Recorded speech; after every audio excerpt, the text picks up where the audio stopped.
Welcome to Alia cake studio.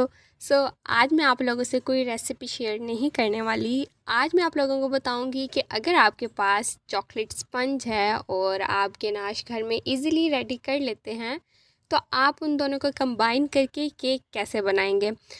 ये आज की वीडियो जो है बिगिनर्स के लिए बहुत ही ज़्यादा हेल्पफुल रहेगी। और आप केक देख सकते हैं ये कितना मॉइस्ट और फजी केक है। एंड बिलीव में जितना ये देखने में अच्छा लग रहा है खाने में ये उससे भी ज़्यादा डिलीशियस था। और हम अपने केक बनाना स्टार्ट करेंगे। केक जब भी हम रेडी करेंगे तो हमने मेक श्योर करना है केक की जितनी भी लेयर्स हैं, लाइक हमारे पास केक की 1 लेयर है, 2 लेयर है, 3 लेयर हैं या 3 से ज़्यादा हैं, तो सब लेयर्स जो हैं वो इक्वल होनी चाहिए और सबकी हाइट भी सेम होनी चाहिए। लाइक अभी यहाँ मैं सिर्फ 2 लेयर्स को यूज़ करके एक केक बना रही हूँ। और इससे जो है हम पहले दरमियान से कट करेंगे। हमने मेक श्योर करना है कि हमारा केक जो है वो बिल्कुल दरमियान से कट हो, लाइक इक्वल होना चाहिए बिल्कुल। उसके बाद जो है हम केक को ऊपर से भी लेवल करेंगे। यहाँ मुझे लग रहा था कि मेरा केक जो है वो एक साइड से थोड़ा सा बड़ा है और एक साइड से छोटा है। जहाँ से मुझे फ़ील हो रहा था कि यहाँ से केक जो है वो थोड़ा बड़ा है, तो वो साइड जो है मैंने कट कर दी है ताकि हमारी लेयर्स जो हैं वो बिल्कुल इक्वल हो जाएं। अगर हमारे केक की लेयर्स बिल्कुल लेवल होंगी तो हमारा केक की शेप जो है वो बिल्कुल राउंड आएगी और लेवल रहेगी। जब हम इसके ऊपर गनाश अप्लाई करेंगे तो हमें ज़्यादा डिफ़िकल्टी नहीं फेस करनी पड़ेगी। केक जो है वो काफ़ी मॉइस्ट है तो हम इसे बिल्कुल आराम से हैंडल करेंगे। एक लेयर जो है वो हमारी बिल्कुल रेडी हो चुकी है, हम उसे साइड पे कर देंगे और दूसरी लेयर को हम रेडी कर लेंगे। सम टाइम ऐसा होता है कि आंच ज़्यादा होने की वजह से केक जो है वो नीचे से थोड़ा सा जल जाता है, या फिर ऐसा होता है कि जब हमने फ्लावर डस्ट किया होता है अपने पैन में तो वो केक पे ट्रांसफ़र हो जाता है। तो हमने मेक श्योर करना है कि वो फ्लावर या भी जो भी जला हुआ पार्ट है वो भी हमने अच्छे तरीके से रिमूव करना है, लाइक हमने इसे भी क्लीन करना है। तो दोनों लेयर जो हैं वो मेरी बिल्कुल रेडी हो चुकी हैं फ्रोस्टिंग के लिए। ये जितना भी रिमेनिंग पार्ट है हम इसे साइड पे कर देंगे और इसके बाद जो है हम अपने केक की मेकिंग स्टार्ट करेंगे। केक जब भी बनाना केक बनाती बहुत ही हूँ ज़्यादा तो मैं ये प्रोसेस जो है बहुत इंजॉय करती हूँ। मैं बिल्कुल आराम से सुकून से बैठ के केक बनाती हूँ। अगर आप लोगों को किसी भी किस्म की टेंशन है तो आप लोगों को ज़रूर बेकिंग करनी चाहिए। बेकिंग करने के बाद जो है आपको एक अच्छा सा केक रेडी करना चाहिए। केक रेडी करते हुए हमारी जितनी भी टेंशन होती है या जो भी परेशानियाँ चल रही होती हैं वो बिल्कुल ख़त्म हो जाती है, लाइक वो हम भूल जाते हैं। और ये एक थेरेपी है बेकिंग करना और केक डेकोरेट करना। मेरा ख़्याल है कि हफ़्ते में 1 दफ़ा या महीने में 2 दफ़ा आप लोगों को ज़रूर केक खुद ही घर पे बनाना चाहिए। लाइक यूट्यूब पे तो अब बहुत सी वीडियोस मिल जाती हैं जिसमें चॉकलेट बनाना बताया जाता है, चॉकलेट गनाश बनाना बताया जाता है, केक बनाना बताया जाता है। अदरवाइज़ आपको मेरे अकाउंट पे चॉकलेट केक की वीडियो भी मिल जाएगी, चॉकलेट गनाश की वीडियो भी मिल जाएगी। हमारे पास ये स्मॉल सा केक था, लाइक आप इसे कह सकते हैं कि 1 पाउंड केक था। तो मैंने इसके ऊपर जो है वो 2 स्कूप ली हैं, लाइक स्पून से ही मैंने 2 टाइम अपने नीड के अकॉर्डिंग जो है वो लेयर पे चॉकलेट गनाश ऐड की है। एंड देन आप उसे स्पून से भी स्प्रेड कर सकते हैं, लेकिन अगर आप एक प्रोफेशनल बेकर हैं या आपको बेकिंग का शौक़ है तो आपके पास जो है वो केक के कुछ टूल्स होंगे, आप उससे जो है वो स्प्रेड कर सकते हैं। एंड देन हम उसके ऊपर जो है अपनी सेकंड लेयर ऐड करेंगे।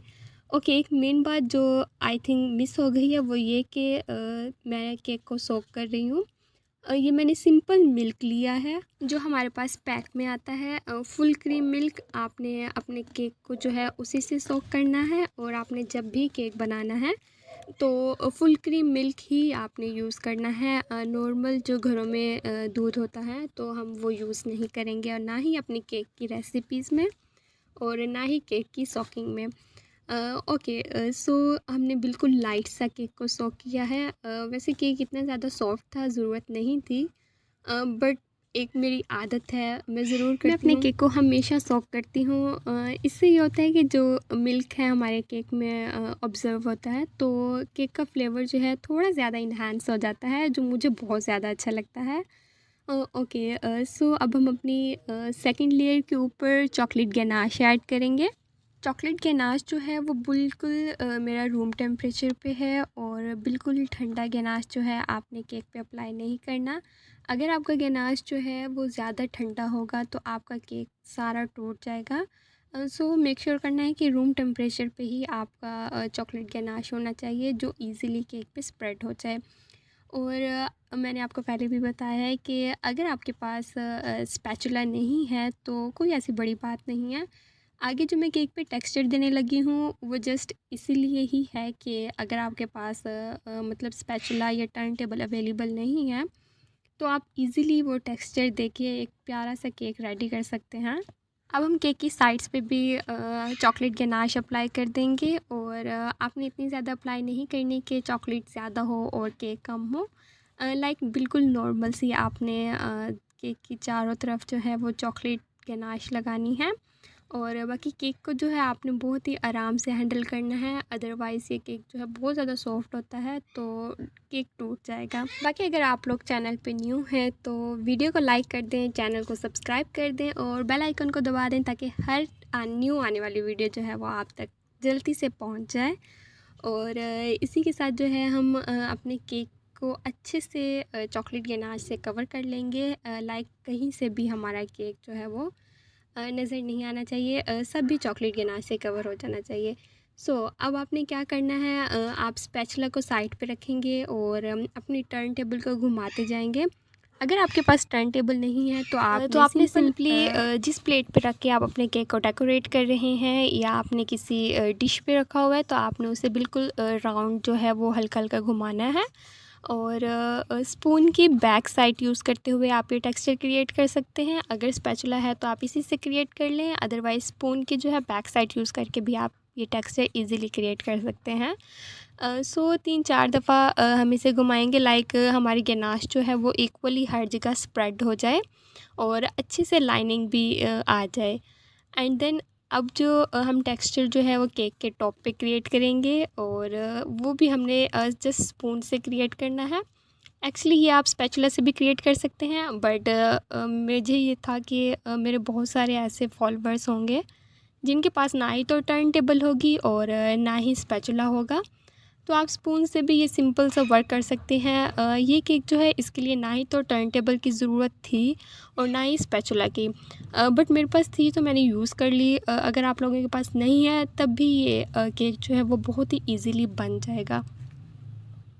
बाकी अगर आप लोगों को ये टेक्सचर नहीं पसंद तो आप सिंपल जो है जो प्रोसेस हमने केक की साइड पे अप्लाई किया था, सेम आपने जो है वो केक के टॉप पे भी करना है। लाइक आप स्पून जो है वो सेंटर में रखते हैं और अपनी प्लेट है आपके पास या ट्रे है या टर्न टेबल है, तो उसे घुमाते हुए अपने स्पून को आप पीछे लेते आएंगे, तो एक ब्यूटीफुल सा राउंड राउंड जो है हमारे पास केक के टॉप पे एक टेक्सचर और लाइनिंग वाला टेक्सचर जो है वो क्रिएट हो जाएगा। सो यहाँ जो है बिल्कुल मैंने रफ़ सा टेक्सचर दिया है केक पे, कोई मैंने इसके ऊपर ज़्यादा मेहनत नहीं की। और उसके बाद जो है हम अपने केक को अपनी नीट प्लेट पे शिफ्ट कर लेंगे, लाइक मैं बेस प्लेट यूज़ कर रही हूँ। सो आपने जिस प्लेट में केक बनाया है, अगर आप उसी प्लेट को नीट कर लेंगे तब भी बेस्ट है, और अगर आप इजीली केक को शिफ्ट कर सकते हैं तो आप दूसरी प्लेट में शिफ्ट कर लें। अदरवाइज़ अगर आप फर्स्ट टाइम बना रहे हैं तो मैं सजेस्ट करूँगी आपने जिस प्लेट में केक बनाया है आप उसी को ही नीट कर लें, तो आप केक शिफ्ट नहीं करें, हो सकता है कि आपसे केक टूट जाए। सो यहाँ हमारा केक बिल्कुल रेडी हो चुका था। इसके बाद जो है मैंने कुछ इसके क्लॉथ के शॉट लिए हैं, तो ये काफ़ी शाइनी और ग्लॉसी सा जो है बन के रेडी हुआ था। एंड देन मैं इसकी कटिंग करके आपको दिखाऊंगी कि चॉकलेट जो है ना सेंटर में ज़्यादा है और ना ही साइड्स पे ज़्यादा है, बिल्कुल इक्वल चॉकलेट है, लाइक टॉप पे, साइडों पे और अंदर केक में भी। जस्ट बिकॉज कि हमने 2 टेबल स्पून ही चॉकलेट गनाश के फर्स्ट लेयर पर ऐड किए थे और हमने उसे अच्छे से स्प्रेड किया था, और केक के टॉप पे भी हमने तकरीबन 2 टेबल स्पून ही ली थी चॉकलेट गनाश, और हमने उसके ऊपर जो है एक प्यारा सा टेक्सचर दिया है। So look at the cake, ये इतना ज़्यादा मॉइस्ट और डिलीशियस बनता है। और लेयर्स देखें आप कितनी ज़्यादा नीट हैं। फर्स्ट लेयर हमारी केक की है, एंड देन जो है हमारी डार्क चॉकलेट गनाश की है, एंड देन हमारे केक की लेयर है, और फिर हमारे चॉकलेट गनाश की लेयर है। सो केक कटिंग करने की एक टिप जो मैं आप लोगों से शेयर करूं कि आपने जब भी cake specially chocolate cake cutting करना है तो आपने अपना नाइफ़ जो है वो थोड़ी देर के लिए हॉट वाटर में डिप करना है। उसके बाद आप अपने नाइफ़ को क्लीन कर लें टिश्यू से, एंड देन आप अपना स्लाइस कटिंग करें, तो वो काफ़ी नीट स्लाइस जो है वो आपका कटिंग होगा, और आपको केक की जितनी भी लेयर्स होती हैं तो आपको नज़र आएंगी। सो ये केक बहुत ज़्यादा डिलीशियस बना था, और बिलीव मी रिकॉर्डिंग ख़त्म होते ही ये केक जो है तकरीबन 10 से 20 मिनट में बिल्कुल ख़त्म हो चुका था। और मैं आप लोगों को ये सजेस्ट करूँगी कि आप लोगों ने रेसिपी ज़रूर ट्राई करनी है, और मुझसे अपना फीडबैक भी ज़रूर शेयर करना है कि आपके फैमिली को ये केक कैसा लगा। और अगर आप एक होम बेकर हैं या अपना बिज़नेस रन कर रही हैं, आप इस रेसिपी से कोई भी केक बना के अपने कस्टमर को देती हैं, तो आप लोगों ने भी मुझसे अपना फ़ीडबैक ज़रूर शेयर करना है कि आपके कस्टमर का कैसा रिव्यू रिसीव हुआ। सो आज के लिए इतना ही, और मुझे अपनी दुआओं में याद रखिएगा। I hope you like the video. Okay, stay tune for more interesting video. Thanks for watching. Bye bye.